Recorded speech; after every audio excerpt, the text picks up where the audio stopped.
High, আজ আমরা করছি পিকনিক। তোমরা ভাবছো না অসময়ে পিকনিক? দাঁড়াও সব বলছি। রিয়ার মাসির ছেলে মানে দীপ, তার জন্যই সব আয়োজন। আসলে কিছুদিন পরেই দীপের উপনয়ন মানে পৈতে, তাই রিয়া ঠিক করেছে দীপকে ডেকে খাওয়াবে। কারণ উপনয়নের পরে ওর বাড়ির খাবার ছাড়া ও আর কোনো খাবারই খেতে পারবে না। তাই দীপের সাথে সাথে আমাদেরও পেট পুজোটা হয়ে যাবে।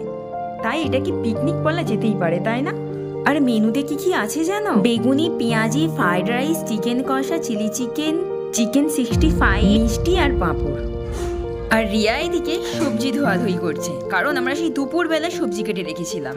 আর এই হচ্ছে আমাদের স্পেশাল গেস্ট, যার জন্য এত আয়োজন। আর তুলি এইদিকে গরম গরম বেগুনি ভাজা স্টার্ট করে দিয়েছে, আর প্লেটে দেওয়ার সাথে সাথেই আমরা প্লেট পুরো ফাঁকা করে দিচ্ছি। আর আমরা পিকনিক করছি, কোনো গেম না খেললে হয়, তাই আমরা গেম খেলাও স্টার্ট করে দিয়েছি। আর তোমরা সবাই হয়তো এই গেমটা জানো। छपाक दो मछली पानी में गई छपाक छपाक छपाक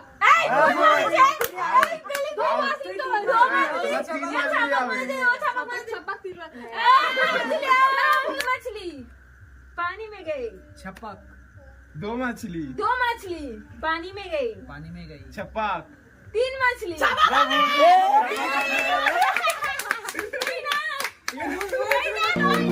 তারপরে আমরা গেম খেলা শেষ করে রিয়া করছিল এইদিকে রান্না, আর রকি তো এইদিকে ডান্স করতে ব্যস্ত ছিল। তার কিছুক্ষণ পরেই আমাদের রান্না কমপ্লিট হয়ে গেছে। তারপরে আমরা খাওয়া দাওয়া শেষ করে চলে গিয়েছিলাম বাড়ি। আর তোমাদের এই ভিডিওটা কেমন লাগলো কমেন্ট করে বলবে কিন্তু। দেখা হচ্ছে নেক্সট ভিডিওতে। এখনের মতো টাটা।